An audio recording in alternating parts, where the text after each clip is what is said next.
who is the top waiver wire ad at the quarterback position this week? We've seen Sam Darnold cleaned up in everyone's league's waivers. Who might still be sitting out there, Coop? Look, it's got to be Justin Fields, man. We have to admit it. At this stage, with the way they're playing, winning games, he's the starting quarterback for this team. Russell Wilson's not going to come in and take over.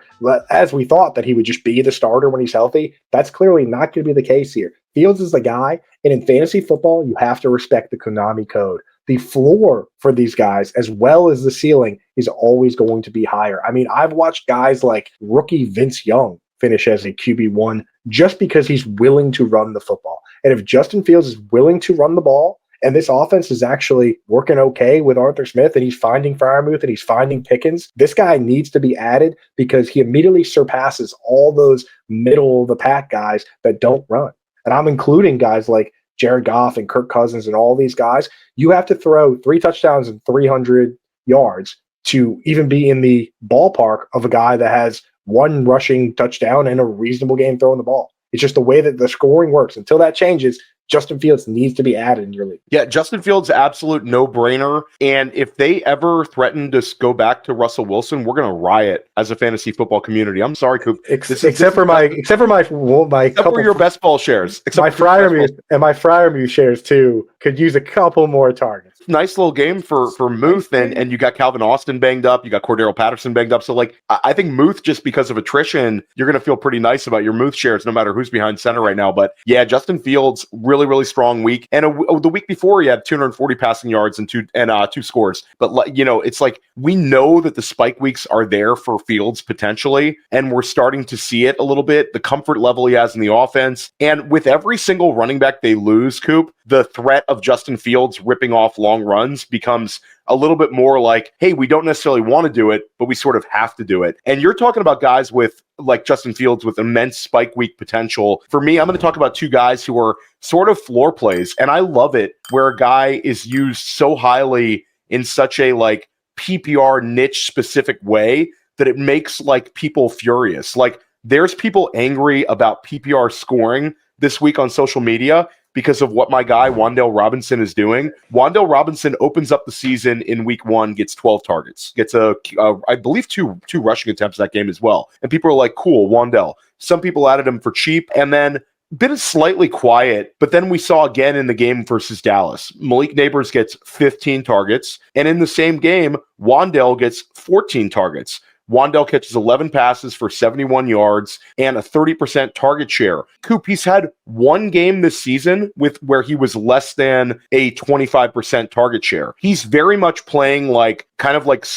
it's not really even a Batman and Robin. Like Malik Neighbors is Batman and Wan'Dale Robinson is like the young Robin that he's like training. Like there's a big discrepancy there, but he's still second fiddle in the offense. And then I got to talk about Josh Downs, who's a similar bet, where Josh Downs, I know you have Michael Pittman as a guy you want to trade for in all of your leagues, but Josh Downs also is trending up. Downs misses the beginning of the season, but Coop, he was a big-time performer in the preseason, in OTAs. This is a guy that they're leaning on this year. Set the Colts record for 68 receptions, which was the most a rookie's ever had in their franchise last year. And then this week we see sort of like what a Josh Downs game can be. 8 catches on 9 targets, 30% target share, 82 receiving yards. I said in the pre-show to you, I go, the guy's a 90% slot guy. You point out to me he's 95% slot. 95. So, like, he's living there. So both of these guys, does either one of these guys interest you more, or are they sort of like a similar bet for you? In full PPR, they're a very similar bet, though. For me, I think I would lean on Wan'Dale for the time being. I mean, I love the talent for both guys. It's just with Anthony Richardson coming back, kind of crazy that I might trust Daniel Jones as a passer a little bit more. That might be the difference maker. But both these guys, I mean, they only play 60% of the snaps because they're pure slot guys. If you're in a dynasty league, I know this is a redraft show, keep in mind that a lot of these guys, that's how they start. They start as pure slot guys, just like CeeDee Lamb as a rookie who played over 90% of his routes from the slot. Then when they become a full-time player, it really, truly is wheels up. But even now, just the fact that these guys are targeted when they're in the game in 3 wide receiver sets, you got to start looking at these guys as guys who get in your lineup every week. I mean, Wan'Dale Robinson's on pace for 160 targets, right? Is he going to have 160 targets? I don't think so, but there's so few guys that are even capable of having a double-digit target game. The fact that this guy has 2 already has to have him on the block for you. And I mean, Josh Downs just had caught 8 and 9. right? So it's death by 1,000 cuts with those guys. If you're playing in half PPR or standard, the guys that I'm looking at are the outside guys, the kind of higher risk, higher reward type guys. And there's 2 available to you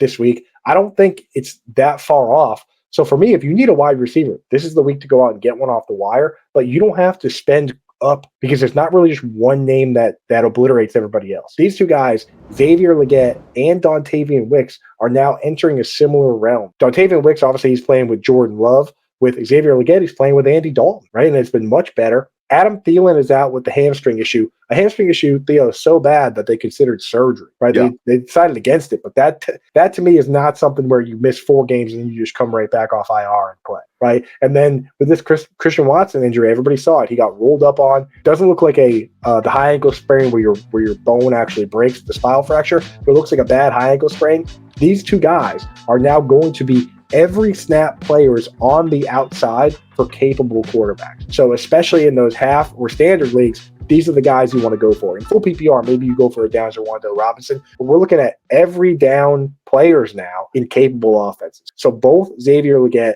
and Dontavian Wicks have to be on your radar. If you had to pick one of those 2 guys, Theo, who are you leaning? It's a really, really tough one. I think in terms of weekly consistency, it might be Xavier Legette. In terms of spike weeks, because of the quality of the offense, it's right. Dontavian Wicks. I wouldn't mind having 100% exposure to both of them.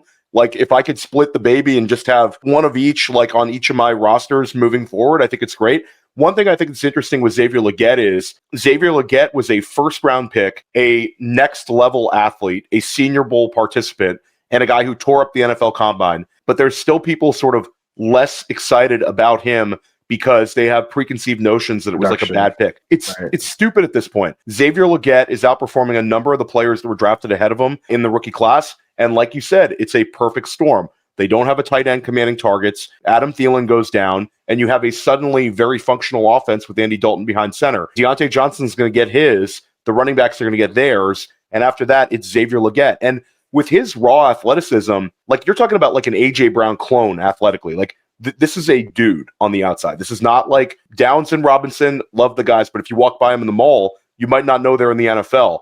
Xavier Legette, you look at him for 1 second, you might think he plays linebacker. So, like Xavier Legette, that's the guy. But I'm also very happy to have Dontavian Wicks. I think you nailed it. Great week for wide receiver cleanup. I'll throw out there that some people are going to be bidding on Trey Tucker as well. So it's a week where there's going to be lots of wide receivers being bid on, even in deep formats. And that's the week where maybe you save some fat. But whichever one of the 4 you like, go out and get one of these guys because this is a nice week for them.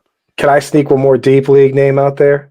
Sneak it. Jalen Polk. Jalen Polk, finally, we've been kind of keeping an eye on him. He's been playing with the starters, but kind of rotating. This week, he got the start. He led the team, all wide receivers and tight ends, in snaps, in routes, in targets. The idea here is you stash him up and you hope that eventually we get Drake May, and Drake May likes him. As simple as that. So in some of those deeper leagues, there's not many wide receiver ones out there that are actually leading their team in snaps, routes, and targets. So Jalen Polk in those deeper leagues, make sure you kind of sneak him on the bench. Yeah, like 22% target share for him. And Pop Douglas is banged up now. So they're just like, there's attrition there too in New England. So yeah, we got to take what you get for you Pats fans up north, Coop. It's rough waters on that offensive side of the ball. It's ugly. Again, I'm not telling. This isn't a pop and start like a Dontavian Wicks might be. This is kind of a slow burn where you throw him on the bench and you hope that when the QB changes, the attitudes change and maybe the targets and the upside change too. Yeah, and it's not just wide receivers, not just quarterback. It's a light week for tight end. We're going to ignore that position today. We are going to talk about 2 very, very interesting running backs. And for me, I got to start in KC. Rashee Rice done for the season, and that coincides with sort of the usage breakout game for Kareem Hunt.